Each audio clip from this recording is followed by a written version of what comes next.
Big Boss Kannada season 11ರ ಸ್ಪರ್ಧಿಯಾಗಿದ್ದ ರಂಜಿತ್ ಕುಮಾರ್ ಅವರು ಇತ್ತೀಚೆಗಷ್ಟೇ ಸಿಂಪಲ್ ಆಗಿ ನಿಶ್ಚಿತಾರ್ಥ ಮಾಡಿಕೊಂಡಿದ್ರು. ಕೆಲ ಆಪ್ತರನ್ನ ಮಾತ್ರ ಕರೆದು ಮಾರ್ಚ್ 6 ಗುರುವಾರದಂದು ತಾನು ಪ್ರೀತಿಸಿದ ಹುಡುಗಿಯ ಜೊತೆ ಎಂಗೇಜ್ ಆದ್ರು. ರಂಜಿತ್ ಅವರು ಪ್ರೀತಿಸಿ ನಿಶ್ಚಿತಾರ್ಥ ಮಾಡಿಕೊಂಡ ಹುಡುಗಿಯ ಹೆಸರು ಮಾನಸ ಗೌಡ ಆಗಿದ್ದು, ಇವರು ವೃತ್ತಿಯಲ್ಲಿ ಫ್ಯಾಷನ್ ಡಿಸೈನರ್ ಆಗಿದ್ದಾರೆ. ಮದುವೆ ತಯಾರಿಯಲ್ಲಿರುವ ಈ ಜೋಡಿ ಪ್ರೀ ವೆಡ್ಡಿಂಗ್ ಫೋಟೋಶೂಟ್ ಕೂಡ ಮಾಡಿದೆ.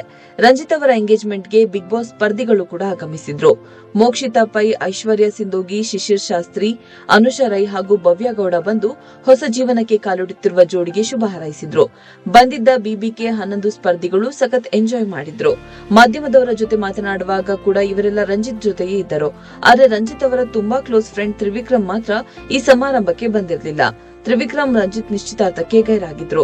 ಇದರ ಬೆನ್ನಲ್ಲೇ ಇವರಿಬ್ಬರು ಬೇರಾಗಿದ್ದಾರೆ. ಇಬ್ಬರ ಸ್ನೇಹದಲ್ಲಿ ಬಿರುಕು ಮೂಡಿದೆ ಎಂಬ ಪೋಸ್ಟ್ ಎಲ್ಲಾ ಸಾಮಾಜಿಕ ಜಾಲತಾಣಗಳಲ್ಲಿ ವೈರಲ್ ಆಗತೊಡಗಿತ್ತು.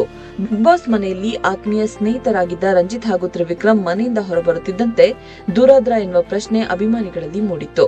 ಆದರೀಗ ರಂಜಿತ್ ಅವರು ತ್ರಿವಿಕ್ರಮ್ ಎಂಗೇಜ್ಮೆಂಟ್ಗೆ ಬರದಿರಲು ಅಸಲಿ ಕಾರಣವನ್ನ ವಿವರಿಸಿದ್ದಾರೆ. ಖಾಸಗಿ ಯೂಟ್ಯೂಬ್ ಚಾನೆಲ್ ಒಂದಕ್ಕೆ ನೀಡಿದ ಸಂದರ್ಶನದಲ್ಲಿ ಈ ಕುರಿತು ಮಾತನಾಡಿದ ರಂಜಿತ್, ತ್ರಿವಿಕ್ರಮ್ಗೆ ನಾನು ಈ ವಿಚಾರ ಹೇಳಿದ ತಕ್ಷಣ ಅತ್ತಿಗೆ ರೆಡಿ ಆದ್ರ, ಹಾಗಿದ್ರೆ ನಿಶ್ಚಿತಾರ್ಥಕ್ಕೆ ನಾವೆಲ್ಲ ರೆಡಿ ಅಂದಿದ್ದ. ಅವನು ಇವರನ್ನ ನೋಡಲು ಕಾಯುತ್ತಿದ್ದ. ಆದರೆ ಅದು ಇನ್ನೂ ಆಗಿಲ್ಲ. 2 ಸಲ ಭೇಟಿಯಾಗಲು ಪ್ಲಾನ್ ಮಾಡಿದ್ದೆವು, ಅದು ಆಗಲಿಲ್ಲ.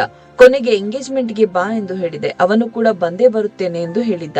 ಆದ್ರೆ ಕೊನೆಗೆ ನೋಡಿದ್ರೆ ಅವನಿಗೆ ಹೊಸ ಧಾರಾವಾಹಿಯಲ್ಲಿ ಅವಕಾಶ ಸಿಕ್ಕಿತ್ತು. ಅದರಿಂದ ಅವನು ಶೂಟಿಂಗ್ ನಲ್ಲಿ ಬ್ಯುಸಿಯಾದ ಎಂದು ನಿಜ ಕಾರಣವನ್ನ ತಿಳಿಸಿದ್ದಾರೆ. ಇತ್ತೀಚೆಗೆ ಫೋನ್ ಮಾಡಿದಾಗ ಕೂಡ ಆದಷ್ಟು ಬೇಗ ಸಿಕ್ಕೇ ಸಿಗುತ್ತೇನೆ ಎಂದು ಹೇಳಿದ್ದಾನೆ. ಸದ್ಯಕ್ಕೆ ಹೊಸ ಧಾರಾವಾಹಿ ಶೂಟಿಂಗ್ ಇದೆ ಅವನಿಗೆ. ನಾನು ಸಹ ಸಮಯ ಸಿಕ್ಕಾಗ ಸಿಗು ಅಂತ ಹೇಳಿದ್ದೇನೆ. ಅಲ್ಲದೆ ಮದ್ವೆಗೆ ಮಾತ್ರ ಮಿಸ್ ಮಾಡಬೇಡ ಅಂತಾನೆ ಹೇಳಿದ್ದೇನೆ. ಅವನು ಕೂಡ ಬಂದೇ ಬರುತ್ತೇನೆ ಅಂತ ಹೇಳಿದ್ದಾನೆ ಎಂದು ರಂಜಿತ್ ಹೇಳಿದ್ದಾರೆ.